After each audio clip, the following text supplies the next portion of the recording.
continuamos ahí en el capítulo 8. Este capítulo 8 abre con el entierro de Esteban, pero igual el capítulo 7 cierra con su muerte, haciendo una recapitulación una recapitulación de los daños, podemos decir así. En la clase pasada vimos a Esteban. Esteban era uno de los 7 diáconos que se habían elegido en el capítulo 6. Eran personas que habían sido elegidas para servir en las mesas. Pero si vemos, así como Esteban es mencionado primero en esta lista, también es uno de los primeros que se levanta para predicar. Y como vimos en la clase pasada, en este nuevo movimiento que se estaba levantando, que era aquellos que creían en Jesús como el Mesías, como el Cristo, como el que había de venir,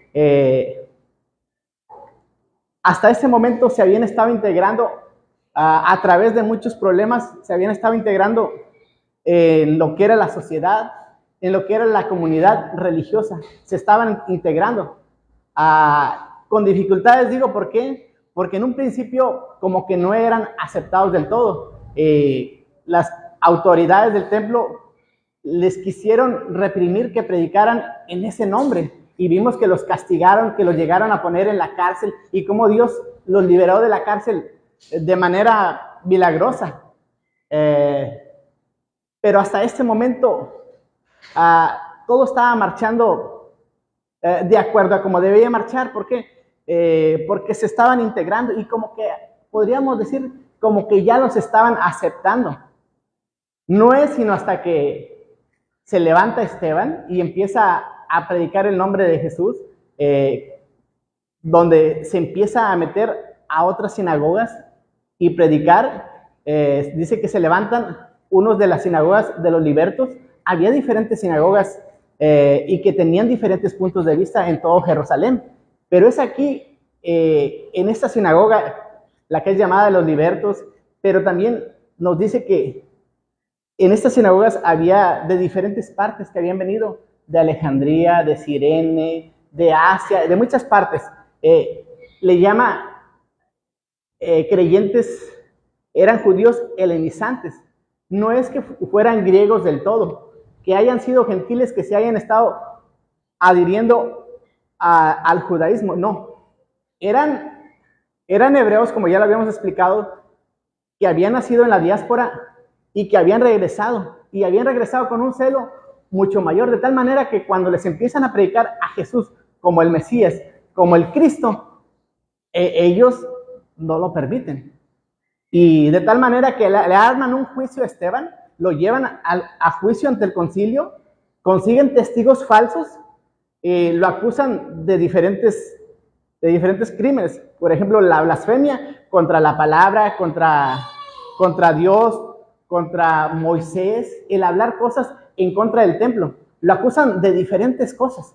Y vimos en la clase pasada cómo Esteban se defiende de todas estas cosas, y que su sermón que arma ante el Sanedrín es precisamente basada en esas acusaciones, y cómo empieza a hablar de la palabra, refutando así de que él estuviera hablando cosas en contra de la ley. Y también habla a favor de Moisés, arma su estructura, y vimos cómo hace un paralelismo entre Moisés y Jesús, y vimos ese patrón repetitivo de cómo se manifestaba, y cómo se manifestaba en cuestión de que el pueblo nunca había aceptado a aquellos enviados de Dios, de cómo a todos aquellos que Dios había enviado de una manera u otra siempre habían sufrido calamidades, siempre habían sufrido persecuciones, rechazos, cómo hasta los habían matado, haciendo referencia a José, a Moisés y a Jesús. Y es en medio de esta oposición que se levanta Esteban y predica de esta manera, de tal manera que cuando ve que no van a cambiar el veredicto del juicio, los acusa de incircuncisos, los acusa de incircuncisos de corazón y circuncisos de oído. Los está comparando con unos gentiles, los está comparando con una forma de paganos, por así decir, aquellos que no querían saber nada de la palabra de Dios, los acusa a esa altura, de tal manera que se enojan, de tal manera que ellos se enojan y, como comentamos, crujieron sus dientes de coraje y resuelven tomarlo y apedrearlo. Es aquí, en medio de este escenario, que vamos a abrir el capítulo 8, porque junto con los que los estaban apedreando se encontraba un joven ante el cual los testigos fueron y pusieron las ropas de aquellos que estaban apedreando a Esteban. Ante este joven van y ponen a sus pies las ropas. Ese joven es Saulo. Y precisamente el versículo 8 abre de esta manera y dice: y Saulo consentía su muerte. Y en aquel día hubo gran persecución contra la iglesia que estaba en Jerusalén, y todos fueron esparcidos por toda la tierra de Judea y de Samaria, salvo los apóstoles, los apóstoles y hombres piadosos llevaron a enterrar a Esteban e hicieron gran llanto sobre él. Y Saulo asolaba la iglesia, entrando casa por casa, y arrastraba a hombres y mujeres y los entregaba a la cárcel. Y en esta persecución Saulo la va a llevar no solamente en las tierras de Samaria, de Judea, y por toda la nación, sino que esta persecución la va a llevar mucho más allá de las fronteras. Pero ¿qué fundamentos legales tenía Saulo para ir y perseguir a todo creyente, aún más allá de las fronteras? Tenía un sustento de que le permitiera a Saulo el ir más allá de las fronteras, un sustento legal. De yo, como ciudadano de Israel, el poder ir a otras naciones y traer a esos creyentes. Bueno, recordemos que Roma era el que estaba en control de todo el imperio, de todas las tierras conquistadas. Roma es el que estaba bajo control, y de alguna manera Roma había tratado de mantener la paz en lo que era todas las tierras conquistadas. En todo el imperio había tratado de mantener la paz. La situación de aquellos tiempos era esta: se levantaba imperio tras imperio, nación tras nación, y eran guerras por todos lados.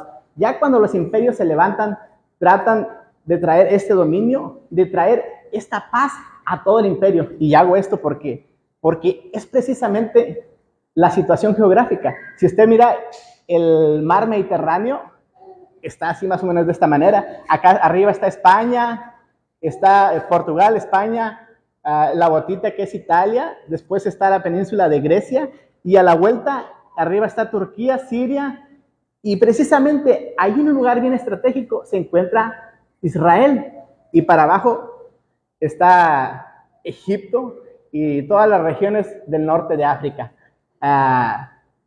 Eran todos los territorios conquistados por Roma, y Roma había tratado de traer paz al imperio. ¿Y cuál era esa paz que ofrecía Roma? Bueno, Roma iba a las tierras, las conquistaba, los hacía tributos, tenían que ofrecerle tributo para poder ofrecerles esa paz. Pero para poder ofrecerte esa paz, Roma primero te conquistaba, te sometía y te ponía impuestos. Tú le tenías que pagar. Y de tal manera que te garantizaba que tú ibas a tener paz, ¿verdad? Era lo llamada la Pax Romana. Por eso cuando Cristo habló, dijo: mi paz os dejo, mi paz os doy. Yo no la doy como el mundo la da. O sea que la paz que ofrece Cristo es diferente, porque Él no te impone esa paz. El resultado de que tú tengas paz para con Dios es el que un día tú tomaste la decisión de aceptarlo, de decir: hey, regreso a esa relación original que Dios quiere tener conmigo. Es el resultado de volver a querer tener esa relación con Dios, es el que nos da esa paz para con Dios, como dice el apóstol Pablo, ¿verdad? Es el resultado de volver a Dios, es esa paz. Por eso Cristo dice, mi paz os dejo, mi paz os doy, ¿verdad? ¿Y cuál era el sustento de Pablo para querer perseguir a todos en el territorio de Judea, de Samaria y ir más allá? Bueno, había un buen sustento, ¿verdad? ¿Por qué? Porque precisamente cuando se levanta Jesús, se levanta hablando de un reino que él venía a establecer, un reino en el cual, pues, él es el rey, ¿verdad? Él es Señor, a quien le tenemos que llamar Señor, porque Jesús es nuestro Señor. Pero cuando Jesús se levanta y establece este reino espiritual, los religiosos sabían cuál era la situación del pueblo, que siendo precisamente sometidos por Roma, ellos estaban deseosos de tener una libertad como la de los tiempos de David y los tiempos en que la nación había sido una nación próspera de la mano de Dios. Así que había grupos que querían tener esa libertad y nomás estaban esperando a que se levantara un caudillo, a que se levantara alguien diciendo, aquí, yo soy el Mesías, para que ese grupo de celosos, ese grupo de fanáticos siguieran a ese líder con la esperanza de que les diera la libertad que ellos tantos anhelaban, porque ellos se sentían oprimidos por Roma. No podían ejercer sus leyes con libertad, no podían ejercer con libertad su religión, como les dije la vez pasada. Aún el concilio no tenía la autoridad de aplicar las leyes de su nación abiertamente, porque Roma se reservaba el derecho de muchas cosas y la autoridad de ellos era limitada, porque estaban sujetos a la autoridad de Roma. Por eso, cuando se levanta el Señor Jesús, los principales y los sacerdotes dicen, es mejor que muera uno y no que muera toda la nación, porque si saben que este Jesús se quiere levantar como Señor tratando de imponer un reino y se enteran los romanos, van a venir, ¿y qué dice? Y van a destruir nuestra nación. Y es que Roma actuaba de esta manera. Si tú te sometías, él te ofrecía el tipo de paz que ellos te ofrecían, pero si no te sometías, simplemente tú no ibas a hacer un problema dentro de su imperio, simplemente te iban a destruir. Y eso era lo que los judíos temían, los principales temían, de que viniera Roma y acabara con su nación. Por eso cuando Pilato dice, yo no veo ningún delito en él, dice, él se opone a César, él se hace Señor, y si tú le perdonas, no eres amigo de César. Y presionado por estas acusaciones, Pilato tiene que cederlos. Se lava las manos, dice, yo me libro de la sangre de este inocente. Dice, sí, que la sangre de él sea sobre nosotros y sobre nuestros hijos, ¿verdad?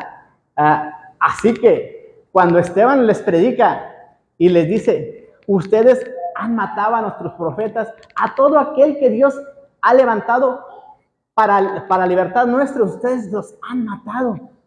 Pero no es el primero que les acusa. Pedro también ya ha traído este tipo de mensaje.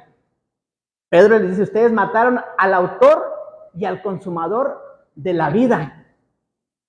En uno de los concilios, los principales se quisieron librar de esa acusación. Dice, es que ustedes nos están acusando de la sangre de ese justo. No se acordaban que ellos tiempo atrás habían dicho, sí, que la sangre de él sea sobre nosotros y sobre nuestros hijos. No se acordaban, pero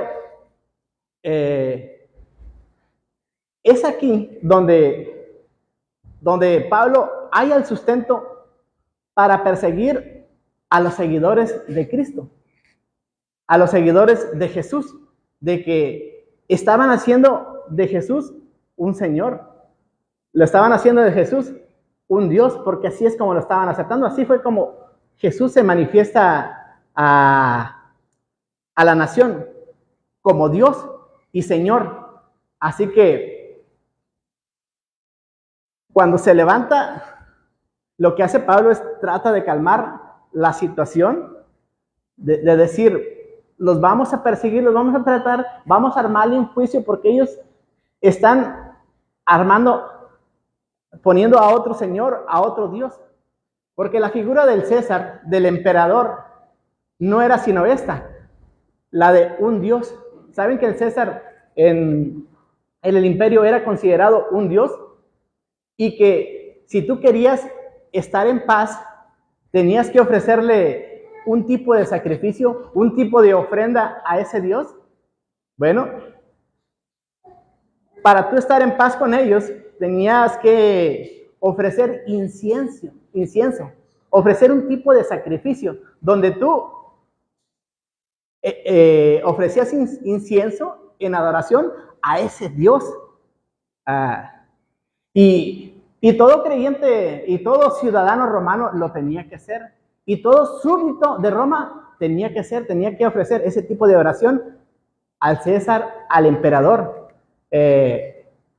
Hasta ese momento, el pueblo judío, el pueblo de Israel, había tenido tratos muy buenos. ¿Por qué? Porque como religión antigua, ellos habían conseguido desde el tiempo atrás de que Roma los viera diferente. Y Roma no les había exigido adoración al César. ¿Por qué? Porque ellos adoraban a un Dios que tenía trascendencia muy antigua, era una religión muy antigua, la cual no les permitía adorar a otros dioses. Y en ese caso, César, no estaban obligados a adorar a César con esa ofrenda, con ese incienso, porque ellos lo consideran como un tipo de adoración. Por ser religión antigua, los judíos estaban exentos, no llevaban eso. Pero todo creyente del imperio, ya sea romano, griego, turco, español, africano, tenía que hacerlo. Por no ser un judío tenía que hacerlo.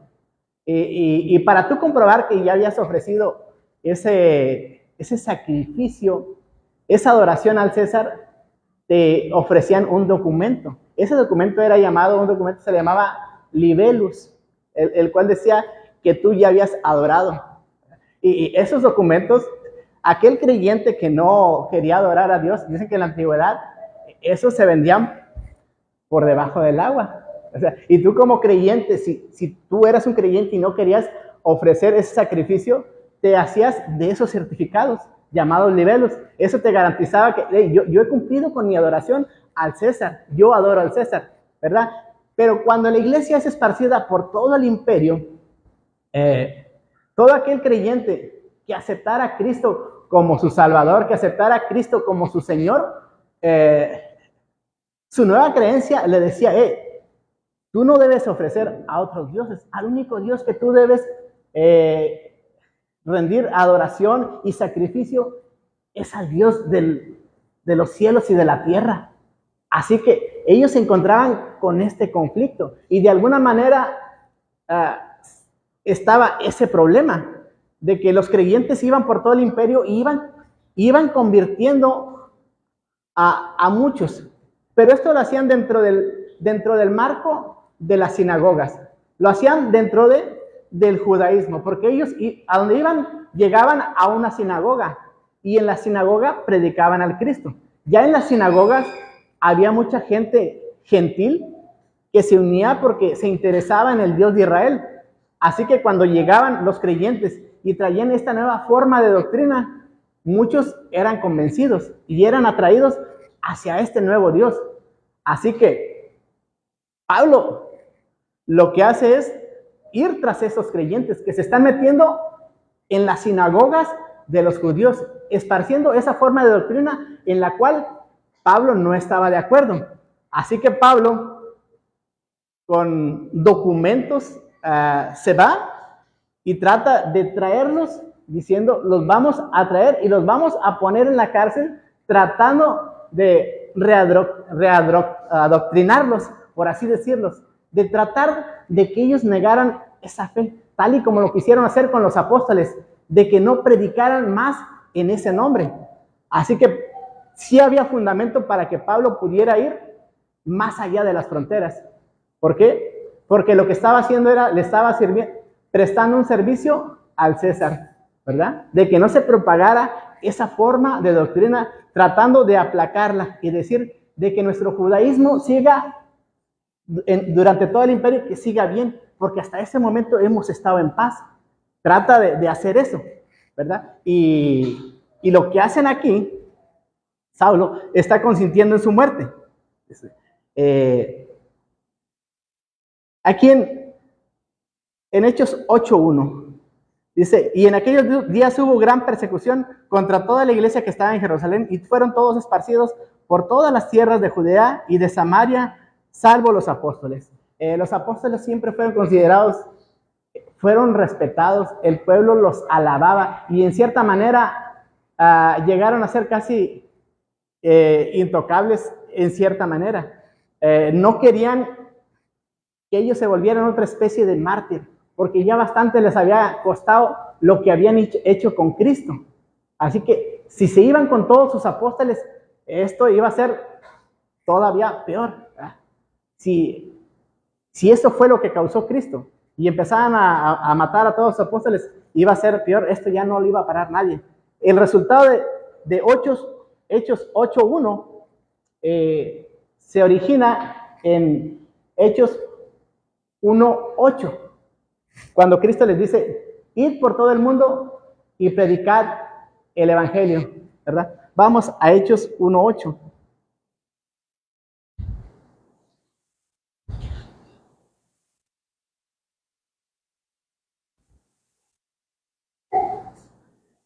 Y ahí en Hechos 1:8 dice, pero recibiréis poder cuando haya venido sobre vosotros el Espíritu Santo, y me seréis testigo en todo Jerusalén, en toda Judea, en Samaria y hasta lo último de la tierra.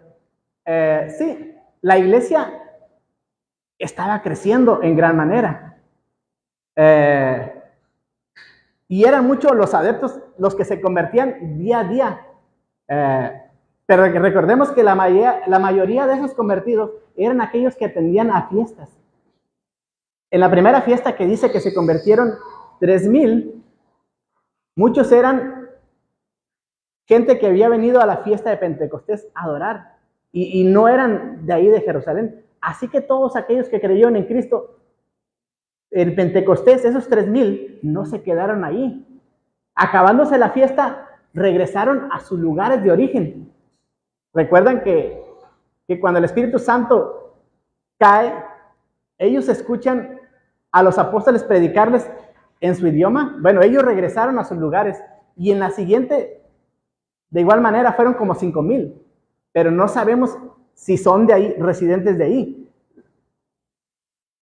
Esta cantidad de convertidos por lo regular se hacía en una fiesta, en fiestas peregrinas, cuando el templo estaba lleno. A este tiempo de la historia, algunos historiadores le han puesto fecha a la muerte de Esteban entre 4 a 6 años después de que Cristo muere. Así que los tiempos ahí no están muy definidos, pero sí se dice que ya han pasado de 4 a 6 años. Así que el resultado de Hechos 8:1 es el resultado de Hechos 1:8. Como les digo, el evangelio había sido predicado en todo Jerusalén. Y aquí en Hechos 1:8 nos dice que la persecución contra la iglesia que estaba en Jerusalén, que ahí todos fueron esparcidos por todas las tierras de Judea y de Samaria.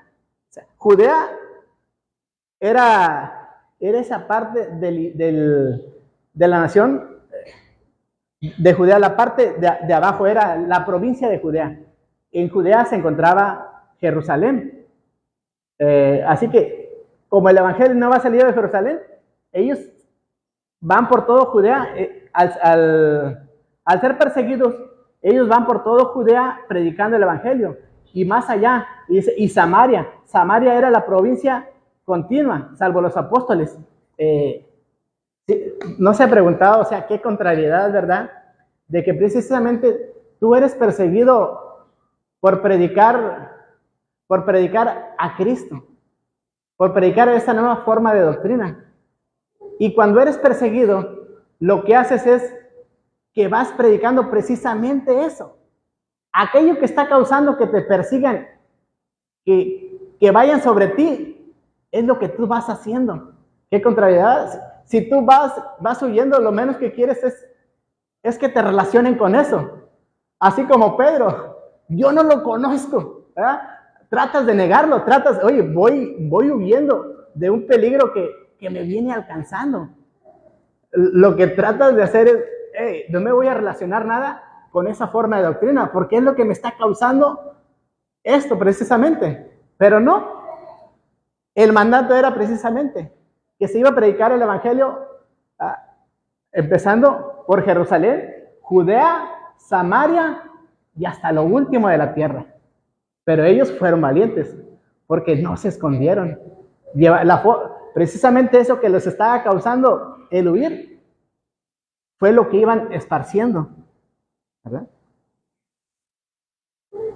Dice, y hombres piadosos llevaron a enterrar a Esteban e hicieron gran llanto sobre él, y Saulo asolaba a la iglesia entrando casa por casa y arrastraba a hombres y a mujeres y los entregaba en la cárcel. Eso es lo que estaba haciendo Saulo precisamente en estas regiones de Judea y de Samaria. Más adelante vamos a ver que lo va a hacer más intensamente en los siguientes capítulos. Aquí vamos a pasar a la predicación del Evangelio en Samaria. ¿Algún comentario acerca de estos versículos? ¿Algún comentario? ¿Alguna observación? ¿Alguna pregunta? Si no, para pasar. ¿No, Manuel? ¿Todo bien? ¿Todo claro? Ok. Bueno. Dice. Bueno, y aquí vamos a ir con otro personaje. Es conocido como Felipe el Evangelista. ¿Por qué? Porque es de los que resaltan en la predicación del Evangelio, y él va a predicar en la región de Samaria. Samaria es la región central de Israel, y Felipe va a ser el que va a estar liderando esta predicación. Cuando ellos fueron elegidos como personas para servir en las mesas, dijimos que fueron elegidos como diáconos, que no es sino la palabra servidor. La palabra diácono es servidor. Cuando ellos fueron elegidos como diáconos, los requisitos para ser escogidos como diáconos parece que fueron bien altos. Varones piadosos, llenos del Espíritu Santo y temerosos de Dios. Oye, cuando eres elegido para servir las mesas, dices, oye, como que los requisitos no son muy altos como para servir una mesa. Varones piadosos, llenos del Espíritu Santo y temerosos de Dios. Había un problema, porque las vidas de los helénicos eran desatendidas y habían murmurado. La murmuración se estaba pasando. O sea que los requisitos no son altos, eran entendibles, porque en medio de este problema necesitabas este tipo de personas que pudieran acallar precisamente esas murmuraciones. Necesitabas tener personas llenas del Espíritu Santo, que si tú detectabas que ese problema continuaba, pudieras calmar ese problema y decir, no, hermana Esther, fíjese que estamos trabajando precisamente en su problema, le vamos a dar disposición a su problema, y tú ahí, con el discernimiento que el Espíritu Santo ya te había dado, porque eran personas llenas del Espíritu Santo, podías calmar las murmuraciones. Cuando hay una murmuración, cuando hay un problema, lo más correcto es que ese problema vaya y se consulte con el líder, y no que se esparza por toda la congregación. Porque si tú eres un creyente y has visto un problema, no vas a empezar a hablar con las demás hermanas, ¿verdad? Mira ese y ese. No, si ya detectaste que hay un problema y eres una persona temerosa, llena del Espíritu Santo, lo que vas a hacer es, oye, sí, ya detecté el problema, pero la persona correcta con la que vas a consultar el problema es con el pastor, con los líderes. Ellos son los que te van a dar la dirección de cómo calmar ese problema, de cómo suprimir ese problema. Así que es precisamente Felipe que es escogido para este trabajo. Y aquí lo vemos ya ya no sirviendo mesas, lo vemos tomando un rol protagónico, por así decirlo. ¿Por qué? Porque va a anunciar el evangelio. Dice, pero todos fueron esparcidos e iban por todas partes anunciando el evangelio. ¿Qué es el evangelio? Son buenas nuevas, ¿verdad? Y no precisamente que sean los primeros 4 libros del Nuevo Testamento. Los primeros 4 libros del Nuevo Testamento te publican buenas nuevas, buenas noticias, ¿verdad? Aquí el Nuevo Testamento es escrito en un contexto en el que toda la gente de ese tiempo entendía el lenguaje que se estaba utilizando. Cuando un emperador llegaba y conquistaba una región, lo que hacía era, aparte de poner la paz, llegaba dándole los nuevos términos a los conquistados y les decía cuáles eran los nuevos términos, si les iba a traer justicia, si les iba a traer bondad, si les iba a traer equidad.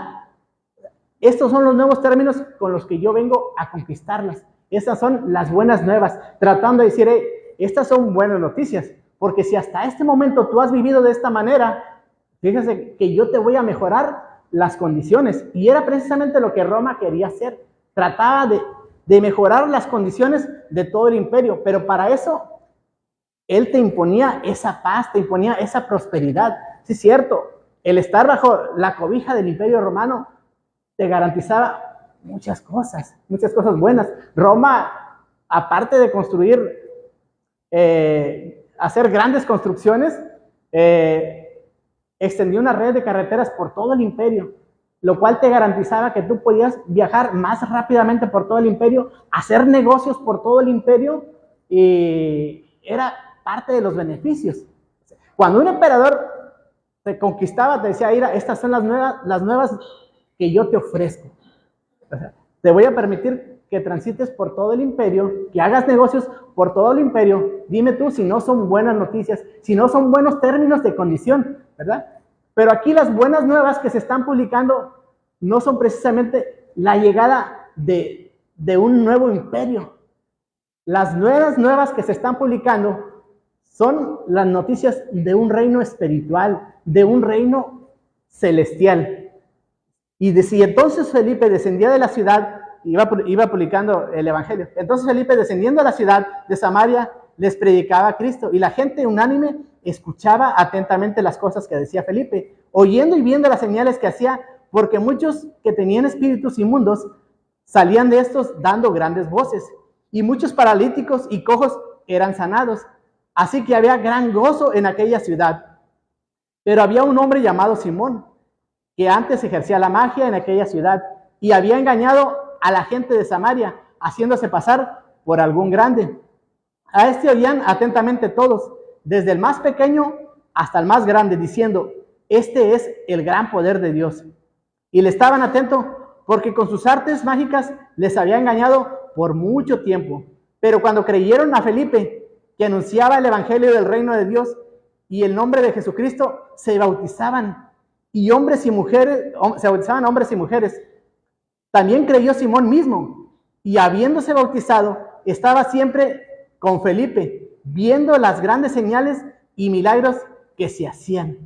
Qué cosas, ¿verdad? Que habiendo predicado, que habiendo practicado esas artes ocultas, habiendo enseñado que tú eras alguien grande, cuando ves esta nueva forma de doctrina y cuando ves estas señales, este mago dice que estaba todo el tiempo con Felipe, aprendiendo, dice, porque también se bautizó, y dice que después de haberse bautizado, estaba siempre con Felipe, viendo las señales y los grandes milagros que se hacían, y estaba atónito, estaba sorprendido, por así decirlo. Y cuando los apóstoles que estaban en Jerusalén oyeron que en Samaria habían recibido la palabra de Dios, enviaron allá a Pedro y a Juan, los cuales, habiendo venido, oraron por ellos para que recibiesen el Espíritu Santo. Porque los que habían descendido sobre ninguno de ellos, porque aún no había descendido sobre ninguno de ellos, sino que solamente habían sido bautizados en el nombre de Jesús. Entonces les imponían las manos y recibían el Espíritu Santo. Y cuando vio Simón que por la imposición de las manos de los apóstoles se les daba el Espíritu Santo, les ofreció dinero, diciendo: dadme ese poder, dadme a mí ese poder, para que cuando yo les pusiere las manos, reciban el Espíritu Santo. ¿Verdad? Le gustaba la atención, ¿verdad? Le gustaba el que lo vieran como alguien grande.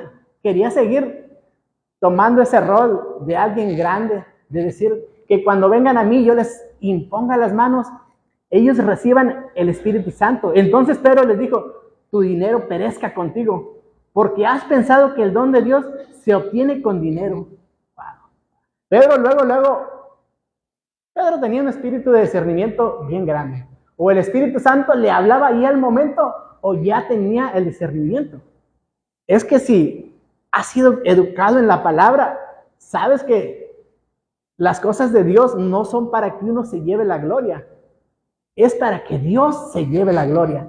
Si uno como maestro se prepara y le pide a Dios cada mañana que ustedes sean bendecidos, no es para que ustedes pongan los ojos en el maestro, en el predicador, es para que seamos bendecidos, es para que seamos edificados, es para que seamos fortalecidos en la fe. ¿Cuántas veces uno no ha venido aquí a la iglesia y se va bien contento porque recibió una palabra de bendición, porque recibió una palabra de advertencia, porque recibió fortaleza, porque recibió, hey, si es cierto, es algo que yo no estaba viendo, qué bueno que esta palabra se impartió hoy.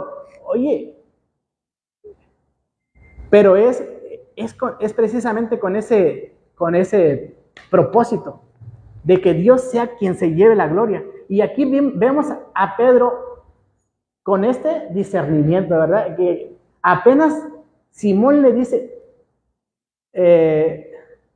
les ofrece dinero para que le den ese poder de imponer las manos y que la gente reciba el Espíritu Santo, pero le dice: que perezcas tú, tu dinero perezca contigo, porque has pensado que el don de Dios se obtiene con dinero. Ese Pedro, les digo que tiene el discernimiento bien entrenado, porque cuando llegó Ananías y Zafira llevando la ofrenda, también ahí no nos dice que Dios le habló, pero sí sabemos que está siendo guiado por el Espíritu Santo y que el discernimiento está bien entrenado, de tal manera que le dice a Ananías y Eló le dice a Zafira, y aquí está tratando con este Simón, que está pensando que con el dinero iba a obtener el favor de Dios.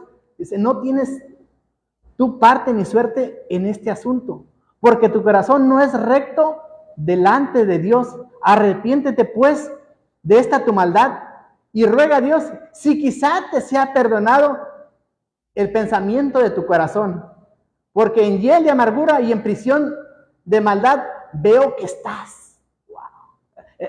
Pedro está viendo mucho más allá. No sé, pero él dice: porque en hiel de amargura y en prisión de maldad veo que estás. Él que ya se había convertido, él que ya había sido bautizado, había logrado engañar a todos, ¿verdad? Había pasado todos los filtros hasta este momento. Pero cuando se topa con Pedro, dice: hay algo mal ahí. ¿En verdad te quieres arrepentir o quieres seguir jugando ese jueguito que has estado jugando hasta ahorita? Es que podemos engañar a casi todos, ¿verdad? Podemos engañar casi a todos, pero a Dios y a un hombre de Dios nunca lo vamos a engañar. Respondiendo entonces Simón dijo: rogad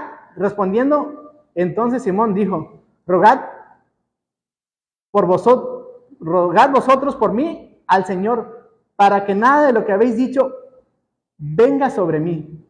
Y ellos, habiendo testificado y hablado la palabra de Dios, se volvieron a Jerusalén, y en muchas poblaciones de los samaritanos anunciaban el evangelio, anunciaban las buenas nuevas, las buenas noticias, ¿verdad? Aquí vemos a los apóstoles llevando a cabo este trabajo, un trabajo que fue comenzado por Felipe.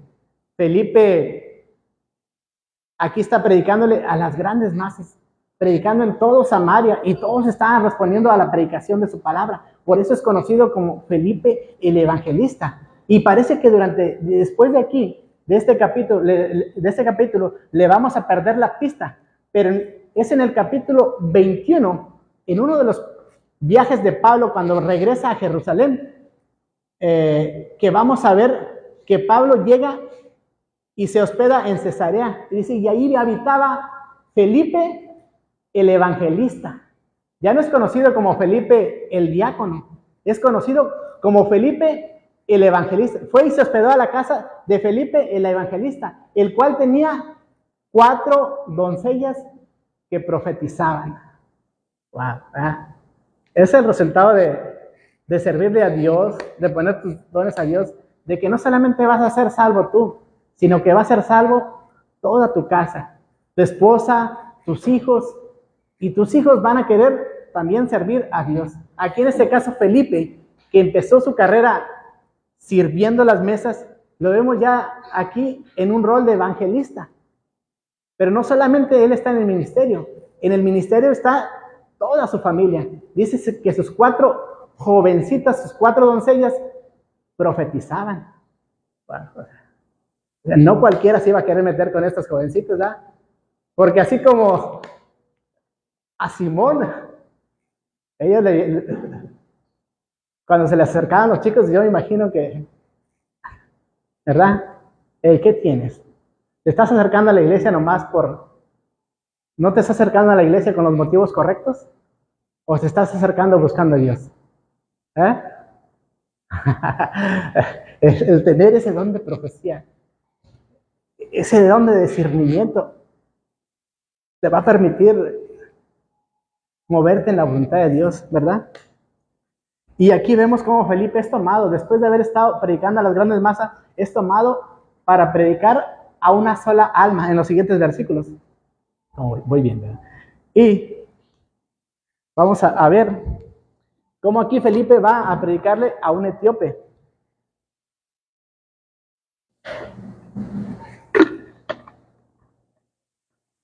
Y un ángel del Señor habló a Felipe diciendo, levántate y ve al sur, por el camino que desciende a Jerusalén, a Gaza, el cual es desierto.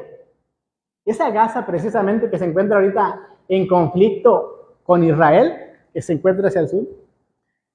Felipe desciende de Samaria, que es donde está predicando, desciende a Gaza, camino del desierto.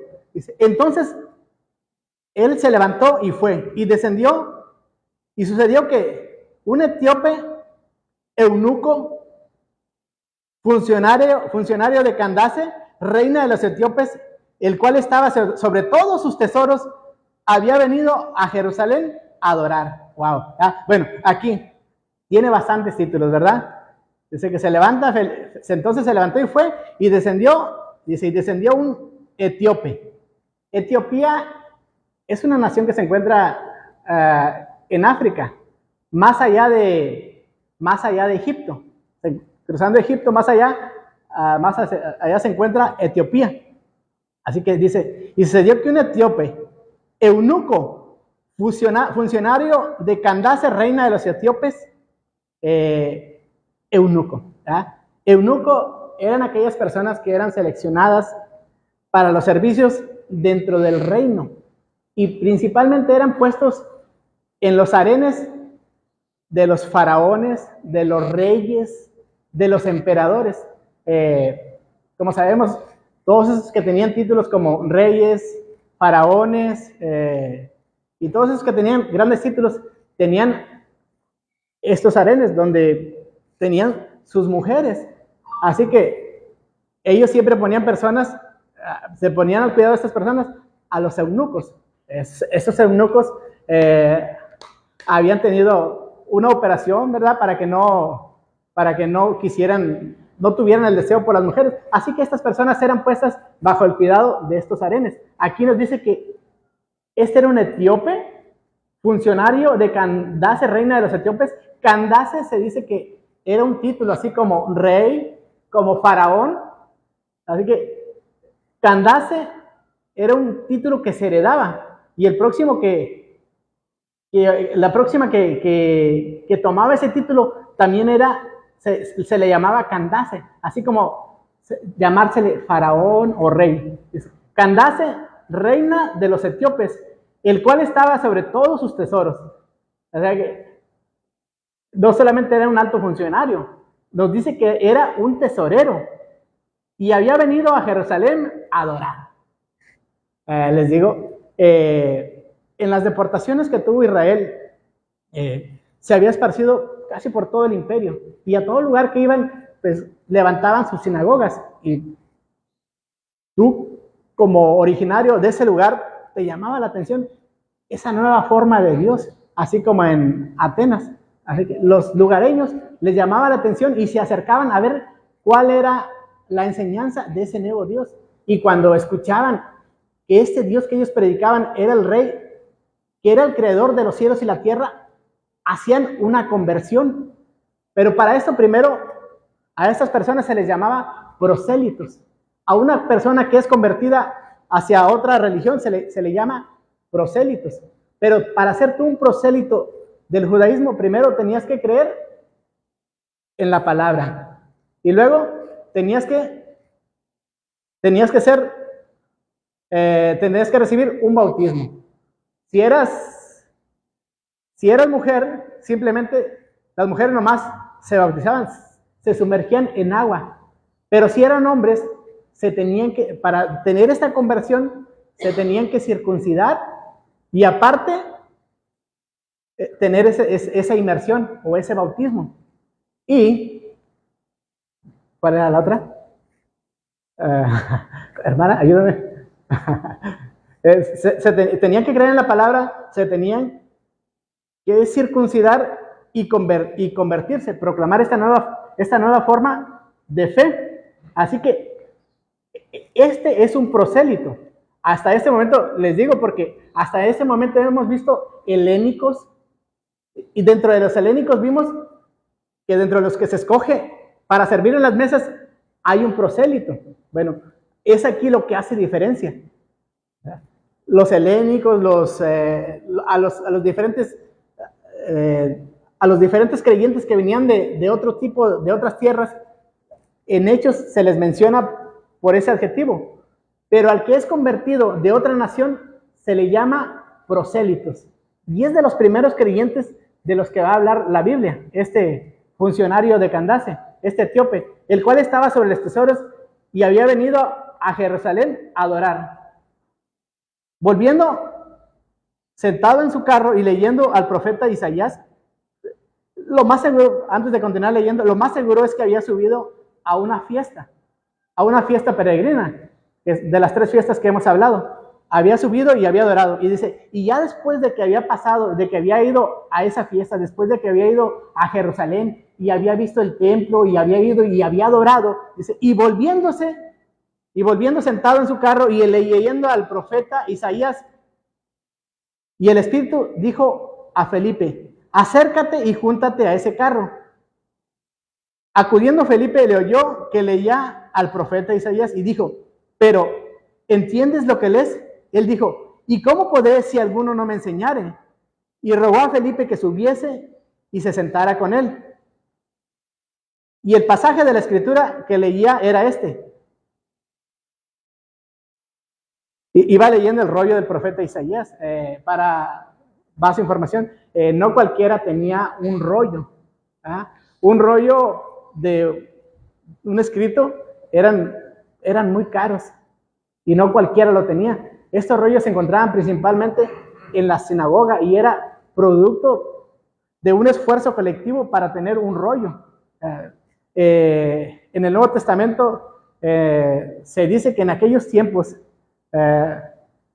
una Biblia, ya en tiempos más adelante, si tú querías comprar una Biblia, tenías que juntar el salario de todo un año para poder comprar una Biblia. En estos tiempos era igual. No cualquiera tenía un rollo. Se tenía en las sinagogas, se tenían en sus lugares de adoración y no cualquiera lo tenía. No era bien visto que un gentil tuviera uno, pero este gentil tenía un rollo y el rollo que iba leyendo era precisamente. Como oveja como oveja a la muerte fue llevado, y como cordero delante del que lo trasquila, así no abrió su boca.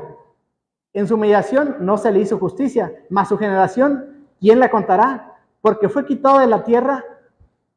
Respondiendo el eunuco, dijo a Felipe: te ruego que me digas, ¿de quién dice el profeta esto? ¿De sí mismo o de algún otro? Entonces Felipe, abriendo su boca y comenzando desde esta escritura, le anunció el evangelio de Jesús. Y yendo por el camino llegaron a cierta agua, y dijo el eunuco: aquí hay agua, ¿qué impide que yo sea bautizado? Felipe le dijo: si crees de todo corazón, bien puedes. Y respondiendo dijo: creo que Jesucristo es el Hijo de Dios. Y mandó parar el carro y descendieron ambos al agua, y Felipe y el eunuco, y le bautizó, ¿verdad? Aquí tenemos a este eunuco con este rollo y lo va leyendo, no entiende, pero para eso está Felipe, que es guiado por el Espíritu Santo. Se le acerca, porque el Espíritu Santo le dice que se acerca, lo ve que va leyendo al profeta Isaías, le dice: pero ¿entiendes lo que lees? ¿Y cómo entenderé si no hay quien me lo explique? ¿Verdad? Lo invita. Si esta pregunta la hubiera hecho en Jerusalén, seguro que en Jerusalén le hubieran dicho: este siervo es Israel, es la nación de Israel, porque esa es la interpretación que el judaísmo le da a esta interpretación. Pero como Felipe es guiado, Felipe le está dando una interpretación correcta y le empieza a decir que es Jesús. Y sin duda, en esta plática se hablaron de muchas cosas. Y yo creo que no fue esta la única pregunta. ¿Por qué? Porque la palabra nos da varias pautas para decir que fue una conversación bien larga. En un viaje, ¿sabes lo que tienes para platicar?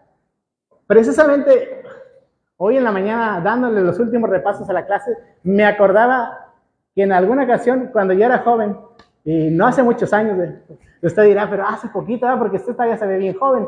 Precisamente es el significado de mi nombre. El significado de Julián es joven. ¿Usted lo sabía?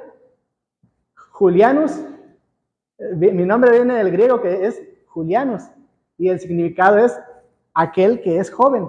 Bueno, cuando yo era joven, que no hace mucho tiempo, le comento, porque esto fue en el 2001, en el año 2001 yo hice un viaje algo largo, un viaje que me llevó casi día y medio. Fue un viaje en autobús. Me acuerdo que para ese viaje yo sabía que iba a ser largo.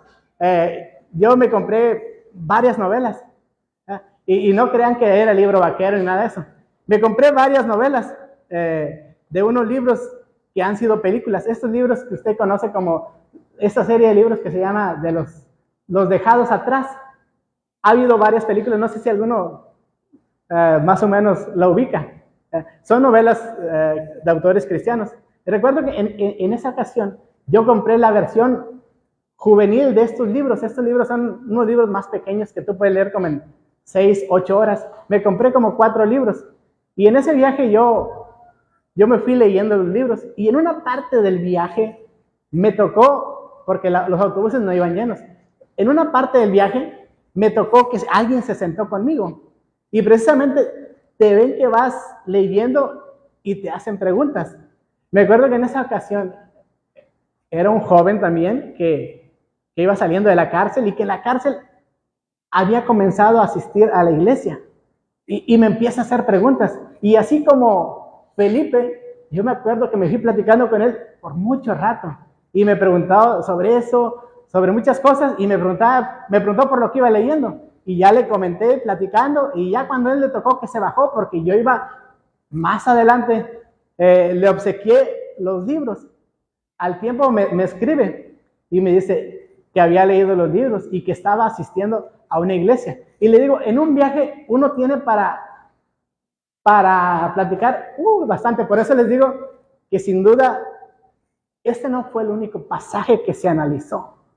Isaías 53, ¿por qué? Y precisamente les quiero invitar a que vayamos a Isaías antes de entregarle a la hermana Elda.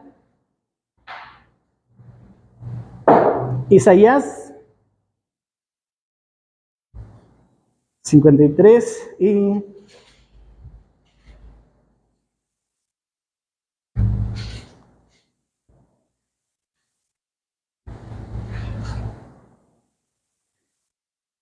bueno, ahí en el 7 y 8 se lee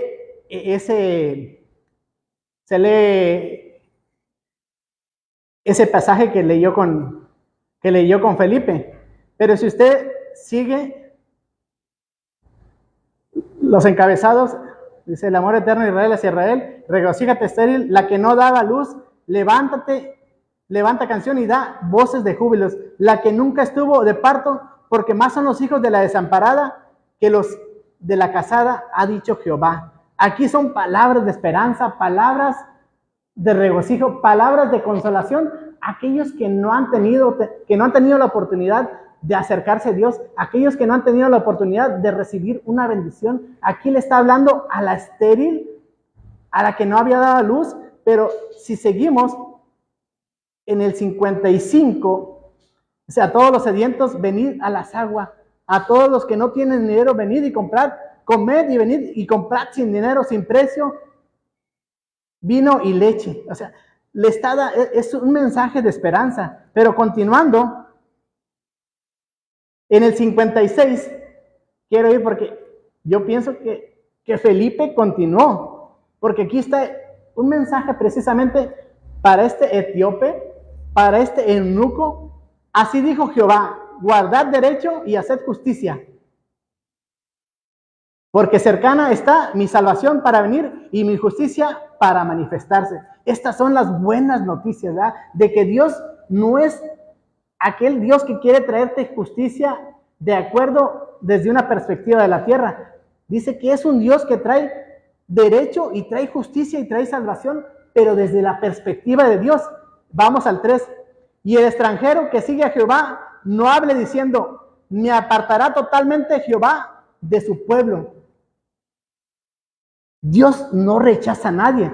Y aquí precisamente dice: y el extranjero que sigue a Jehová no hable diciendo: me apartará totalmente Jehová de su pueblo. Ni diga el eunuco: he aquí, yo soy árbol seco.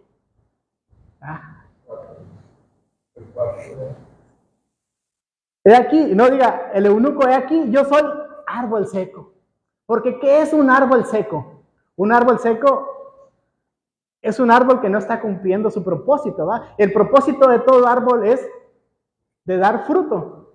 ¿Y un árbol seco qué? Tiene esta característica de que ya no da fruto. Un eunuco, ¿cuál es la situación? Que tampoco puede tener descendencia, tampoco puede tener quien le levante nombre, quien continúe con su descendencia. Y eso era algo mal visto para todo hombre. Era mal visto que no tuvieras quien te levantara descendencia. De hecho, una de las preocupaciones de la escritura era que si alguien se moría, uno de sus hermanos le tenía que levantar descendencia para que su nombre fuera recordado en la tierra. Y ese hijo que se tenía, no era considerado como hijo del que le levantaba descendencia, era considerado como hijo del que había muerto sin descendencia. Y en el 4 dice: porque así dijo Jehová a los eunucos: guarden mis días de reposo y escojan lo que yo quiero, o sea, lo que Dios quiere, y abracen mi pacto, y yo les daré lugar en mi casa y dentro de mis muros, y nombre mejor que el de los hijos e hijas. O sea, aquí le está diciendo que les va a levantar un nombre mejor que el de un hijo, que el de una hija. Nombre perpetuo les daré que nunca perecerá. ¿Te imaginas que siendo eunuco vengan y te reconforten con estas nuevas noticias? Que no solamente te digan que Jesús es esa oveja que fue llevada al matadero, sino que Dios está interesado más allá, que está interesado en tu situación, que por más contraria que sea tu situación, que porque tú pienses que ya no hay descendencia, que después de que tú llegues, que llegue el final de tus días, tu nombre ya no va a ser recordada y que después de ti, ¿a quién? Como dijo Abraham, todo lo que ha acumulado, ¿a quién se le va a quedar? ¿A alguien que no es de mi casa? Pues aquí Dios le está dando estas buenas nuevas, porque estas sí son buenas nuevas, diciéndole, nombre perpetuo te daré que nunca perecerás. Y a los hijos y a de los extranjeros que sigan a Jehová para servirle, y a los que amen el nombre de Jehová para ser sus siervos, a todos los que guarden mi día de reposo para no profanarlo y abracen mi pacto, yo les llevaré a mi monte santo y les recrearé en mi casa de oración. Sus holocaustos y sus sacrificios serán aceptados sobre mi altar, porque mi casa será llamada casa de oración para todos los pueblos. Esta es la esperanza, ¿verdad?, que Dios tiene para todos aquellos que creen que no hay esperanza, que no hay un mejor mañana. Bueno, con esas palabras yo los dejo y que Dios les bendiga. Hermana. Vamos.